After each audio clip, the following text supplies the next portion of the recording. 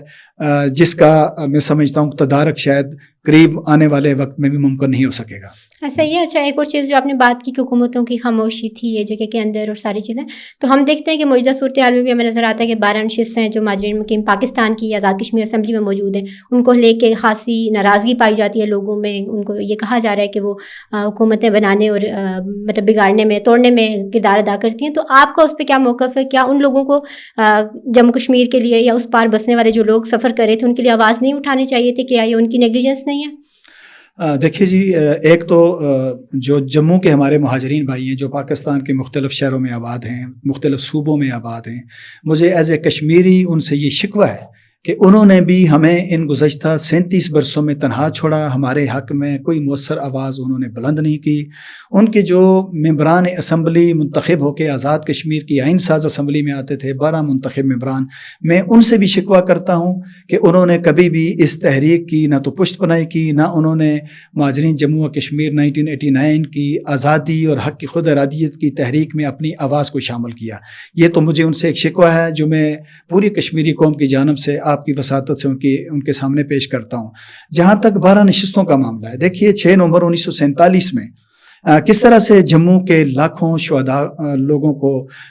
ہندو انتہا پسند تنظیموں نے، بجرنگ دل نے، راشٹریہ سیوک سنگھ نے، سکھ جتھوں نے، ڈوگرا فوجیوں نے کس طرح سے ان لاکھوں لوگوں کو شہید کیا ہے۔ کیا آزاد کشمیر کے ہمارے بھائی اس بات کو اتنی جلدی بھول گئے؟ ابھی تو 1 صدی بھی ہونے کو نہیں ہے، ابھی تو 78 برس ہی گزرے ہیں کہ کس طرح سے لاکھوں لوگ شہید ہوئے۔ ہزاروں کی تعداد میں ہماری جموں کی مسلم بیٹیوں کو سکھ جتھوں نے، ڈوگرا فوج نے اغوا کیا، اور وہ آج بھی ہندوستان کی مختلف ریاستوں میں زندہ ہیں جنہیں اغوا کر کے لے جایا گیا تھا، اور انہوں نے شاید بدقسمتی سے انہوں نے ڈوگروں کے اور سکھوں کے بچوں کو جنم دیا ہوگا، اور وہ لاکھوں کی تعداد میں لوگوں کی ہجرتیں جموں سے پاکستان کی طرف مجبوراً اپنے گھر بار چھوڑنا، اپنی ریاست چھوڑنا، اور پھر ایک ایسا قضیہ کہ جس کا ابھی فیصلہ ہونا باقی ہے۔ فیصلہ کیسے ہوگا کہ اقوام متحدہ نے 5 جنوری 1949 کی قرارداد سمیت دیگر 18 قراردادوں میں ریاست جموں و کشمیر کے لوگوں سے یہ وعدہ کیا ہے کہ اس مسئلے کے حل کے لیے، اس قضیے کے حل کے لیے ریاست جموں و کشمیر کے لوگوں کو آزادانہ، غیر جانبدارانہ رائے شماری کا موقع دیا جائے گا، اور ریاست کا ہر شہری، وہ جس مذہب سے بھی ہو، وہ مسلمان ہو، وہ ڈوگرا ہو، وہ سکھ ہو، وہ ہندو ہو، جس کے پاس بھی اسٹیٹ سبجیکٹ ہوگا وہ اس رائے شماری میں حصہ لے گا۔ اور یقینی طور پہ ہمارے جموں کے جو مہاجرین ہیں جن کی آبادی لاکھوں کی تعداد میں ہے، مجھے لگتا ہے کہ 23 لاکھ یا 24 لاکھ سے بھی زیادہ ان کی تعداد پاکستان میں رہ رہی ہے، جنہوں نے بڑی قربانیاں دی ہیں، اور وہ اس رائے شماری کا حصہ ہیں، ان کے پاس اسٹیٹ سبجیکٹ ہے، وہ اس رائے شماری اور حق کی خود ارادیت کے عمل میں حصہ لیں گے۔ میں یہ سمجھتا ہوں کہ ان کی سیٹوں کا جو خاتمے کا مطالبہ ہے یہ بہت ہی کم ظرفی پہ مبنی مطالبہ ہے۔ آزاد جموں و کشمیر کے ہمارے بھائیوں کو یہ یاد رکھنا چاہیے کہ جتنی مراد جو میں پیچھے گنوا چکا ہوں، اگر ان یہ تمام سہولیات دستیاب اور میسر ہیں تو یہ صرف ریاست جموں و کشمیر کے متنازع ہونے کی وجہ سے حاصل ہیں، ورنہ آزاد کشمیر میں تو کوئی اور اسپیشل بات نہیں ہے۔ یہ تو 44 لاکھ کی آبادی ہے، شاید پاکستان کے بہت سارے اضلاع کی آبادی آزاد کشمیر سے زیادہ ہوگی، رقبہ بہت زیادہ ہوگا، تو یہ اسی لیے خصوصی حیثیت حاصل ہے، اور پاکستان نے اس آزاد جموں و کشمیر کے اس خطے کی خصوصی متنازع حیثیت کو قائم رکھا ہے۔ ہندوستان نے 5 اگست 2019 کو اس کی متنازع خصوصی حیثیت کو ختم کر دیا جو اس کے زیر قبضہ ہے۔ تو میں یہ سمجھتا ہوں کہ یہ 12 سیٹیں بھی قائم رہنی چاہیے۔ آزاد کشمیر کے اندر جو اسٹیٹ سبجیکٹ جو حاصل ہے مہاجرین 47 کو، 65 کو، 71 کو، وہ بھی پوری طاقت کے ساتھ ان کو ملنا چاہیے، اور وہ اسی طرح سے قائم رہنا چاہیے تا وقت کہ ریاست جموں و کشمیر کا مجموعی فیصلہ سلامتی کونسل کی قراردادوں کے مطابق رائے شماری کی بنیاد پہ ہو جائے۔ وہ بھی اپنا ووٹ شامل کر لیں تو اس کے بعد دیکھا جائے گا کہ کس کی کیا حیثیت رہے گی۔ اور ایک نقطہ میں اس میں شامل کرنا چاہوں گا آپ کی اجازت سے کہ ہندوستان 5 اگست 2019 کے بعد 42 لاکھ ہندوستانی شہریوں کو مقبوضہ کشمیر کی شہریت دے چکا ہے، ڈومیسائل دے چکا ہے۔ وہ کیوں دی اس نے؟ وہ صرف اس لیے دی ہے کہ وہ وقت ضرور آنے والا ہے، ہندوستان کی حکومت بھی یہ جانتی ہے کہ ریاست جموں و کشمیر میں سلامتی کونسل کی پاس شدہ قراردادوں کے مطابق رائے شماری کا انعقاد کرنا ہوگا۔ تو ہم ہندوستان 42 لاکھ لوگوں کو ڈومیسائل دے اور ہم اپنے 23-24 لاکھ ان مہاجرین کو جو ریاست کے اسٹیٹ سبجیکٹ ہولڈر ہیں، جنہوں نے قربانیاں دی ہیں، ہم ان کی شہریت ختم کر دیں، اسٹیٹ سبجیکٹ ختم کر دیں، ان کی نمائندگی ختم کر دیں۔ میں یہ سمجھتا ہوں کہ یہ ایک نامناسب رویہ ہے اور یہ ایک نامناسب مطالبہ ہے۔ اچھا غزالی صاحب، مجھے بتائیے گا، آپ چونکہ مہاجرین کے حقوق کے لیے بھی سرگرم رہتے ہیں، خاص متحرک نظر آتے ہیں، تو اس وقت اگر ہم بات کریں مہاجرین جو آزاد کشمیر کے اندر مقیم ہیں، ان کے مسائل کیا ہیں، اور کیا یہ 12 لوگ ان کی نمائندگی کر سکتے ہیں، یا آزاد کشمیر کے جو مقیم مہاجرین ہیں ان کی اپنی نمائندگی ہونی چاہیے اسمبلی میں؟ دیکھیے جی، یہ میں آپ کا شکریہ ادا کرتا ہوں کہ بہت اہم سوال کیا آپ نے۔ دیکھیے، آزاد جموں و کشمیر میں 1989 کے بعد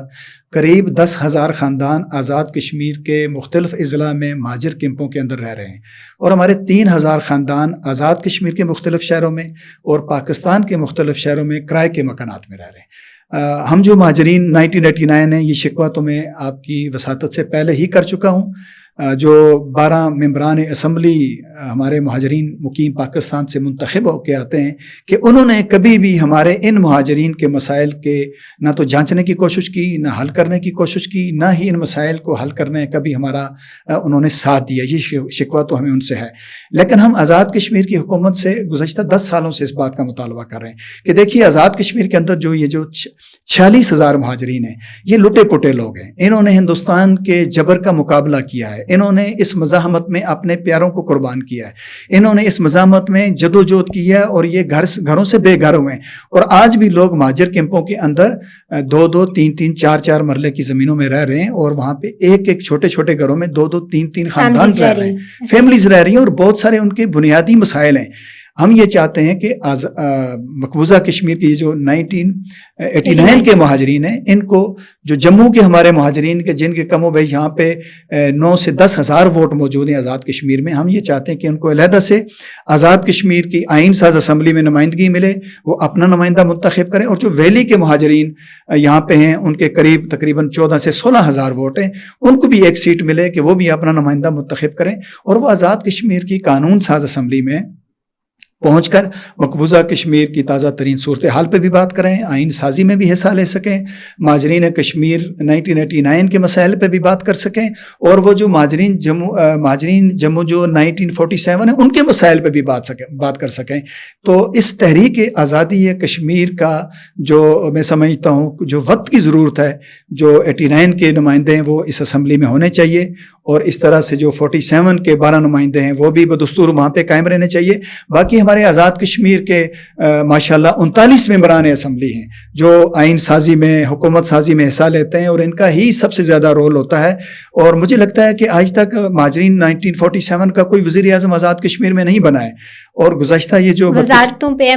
پہ براجمان ہوتے ہیں، وزیر اعظم نہیں رہا۔ جی ہاں، یہ جو ابھی اس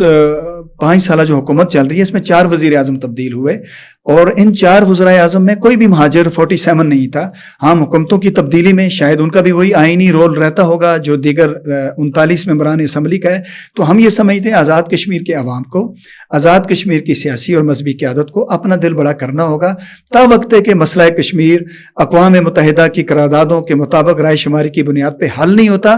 ہم سب کا اپنا اپنا سٹیٹس آئین اور جمہوریت کے دائرے میں رہ کے برقرار رہنا چاہیے، اور اس کے لیے لائے عمل کیا ہوگا؟ ہمارے پاس اتنی ساری شہادتیں بھی ہو گئیں، کئی سالوں سے ہم کر رہے ہیں ساری چیزیں، تو کیا سمجھتے ہیں کہ حکومتوں کی کیا ذمہ داری ہونی چاہیے، اور ہماری جو عوام کی کیا ذمہ داری ہے کہ تاکہ اس ریاست کا جو مسئلہ ہے جو کئی سالوں سے، کئی صدیوں سے مطلب ایگزسٹ کر رہا ہے، وہ ختم ہو جائے، اور کہ کوئی نہ کوئی اس کا حل نکل آئے؟ دیکھیے جی، سب سے پہلی بات تو یہ ہے کہ ہم کشمیری ہندوستان سے اس کا کوئی صوبہ نہیں مانگ رہے، نہ اس کی کوئی ریاست مانگ رہے۔ ہم اپنی ریاست کی آزادی کی بات کرتے ہیں، وہ بھی حق خود ارادیت اور رائے شماری کی بنیاد پہ۔ رائے شماری کا وعدہ ہمارے ساتھ سلامتی کونسل اقوام متحدہ نے کیا، خود ہندوستان کے اس وقت کے پنڈت جواہر لال نہرو نے کیا کہ کشمیر کے لوگوں کو یہ موقع دیا جائے گا کہ وہ اپنی مرضی سے اپنے سیاسی مستقبل کا فیصلہ کریں۔ تو ہم جو ہندوستان سے آزادی کی بات کرتے ہیں، یہ ہمارا ایک شرعی